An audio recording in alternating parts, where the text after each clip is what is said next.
What happens when an unstoppable force meets an unmovable object? When the fastest man alive faces the hardest kicker in history?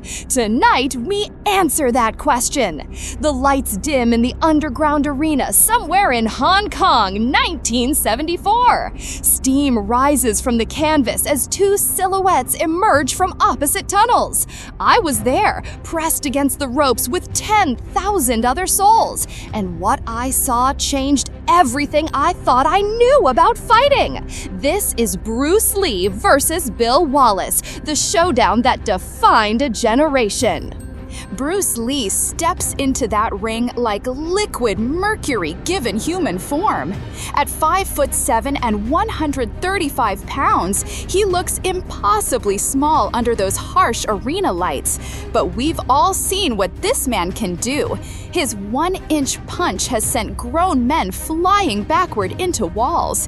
His speed, captured on film only when cameras were slowed down, defies human comprehension. He moves between Wing Chun's tight efficiency and his own Jeet Kune philosophy. Take what works, discard what doesn't, add what is uniquely your own. 3 years of college-level philosophy at the University of Washington gave him a mind as dangerous as his fists. His hands are calloused from 10,000 hours on the wooden dummy, his knuckles scarred from breaking boards that would snap baseball bats.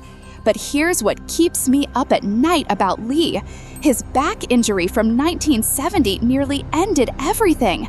Doctors told him he'd never kick again. The man is fighting through pain that would hospitalize most people. And there's something else in his eyes tonight, something hungry and desperate, like he knows time isn't infinite, even for legends.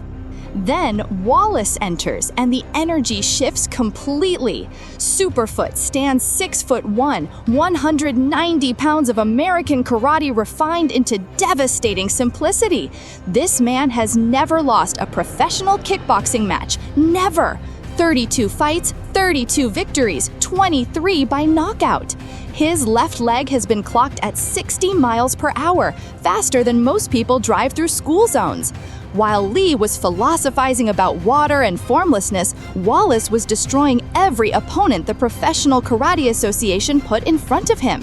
His hook kick could decapitate a telephone pole. Wallace's secret weapon isn't just power, it's range. With those long limbs, he can strike from distances where Lee can't counter. He's spent 15 years perfecting exactly 3 kicks: the side kick, the hook kick, and the roundhouse. That's it. But he's made those 3 kicks more dangerous than most fighters' entire arsenals. His right leg, injured in a teenage judo accident, became a liability he transformed into strategy. Why use a damaged weapon when your good leg is a nuclear missile? The bell rings. First round explodes like lightning hitting gasoline. Lee immediately presses forward with that signature shuffle step, covering ground impossibly fast. Wallace circles, keeping distance, measuring with probing jabs.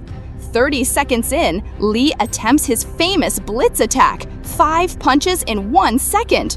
Wallace's left leg snaps out, a side kick that catches Lee mid-combination. The crack echoes through the arena.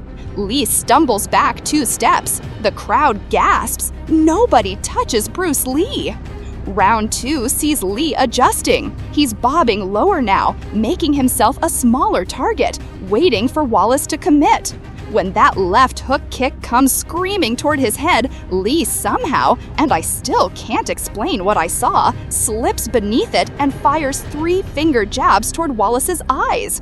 Wallace jerks back, off balance for the first time. Lee sweeps the leg. Wallace hits canvas hard. But he's up before the ref can count, and that left leg immediately pistons out again, keeping Lee at bay. 3 rounds pass like a fever dream. Lee's speed against Wallace's range. Philosophy versus practicality. The dragon versus the machine. Wallace is accumulating points with those long-range kicks, but Lee's combinations are landing with pile driver force whenever he closes distance. Wallace's ribs are turning purple. Lee's left thigh is swelling from repeated impact. Round 6 becomes the turning point we'll analyze for decades. Wallace throws his signature hook kick, the one that's ended 23 professional fights. Lee doesn't dodge. He intercepts it, catches Wallace's ankle mid-flight with both hands. For 1 frozen second, time stops. Wallace is balanced on one leg, completely exposed. Lee could sweep him, could strike any target on Wallace's body. The American champion's eyes widen with the realization that he's made a catastrophic error against the one man who can exploit it. But Lee's back spasms, just a flicker, a micro hesitation from that old injury. It's enough. Wallace wrenches free, spins, and his right leg, that supposedly useless right leg, comes around in a desperation roundhouse that catches Lee flush on the temple. The dragon goes down. The referee is counting. Wallace backs to a neutral corner, chest heaving, unable to believe what just happened.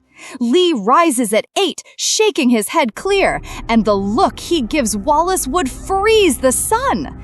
2 rounds remain. Lee abandons all defense, coming forward like a tsunami of fists, elbows, and knees. Wallace's left leg keeps firing, but Lee is walking through damage that would stop armies. Blood streams from both fighters. The canvas is slick with sweat and crimson. Final round.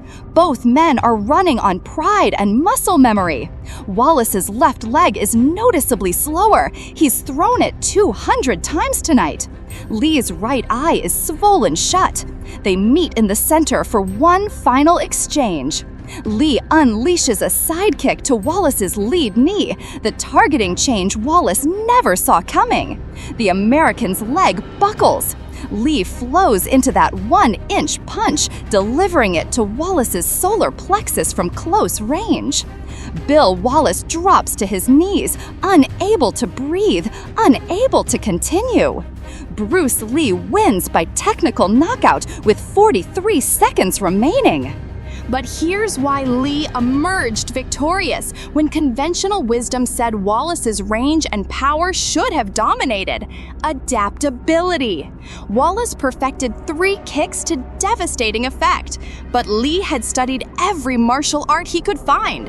When the hook kick became predictable, Lee found the counter. When range became a problem, Lee accepted damage to close distance. Most critically, Lee attacked Wallace's foundation, that lead leg, compromising the weapon Wallace relied on absolutely. Wallace was a master craftsman with 3 perfect tools. Lee was an improvising genius with an infinite toolbox.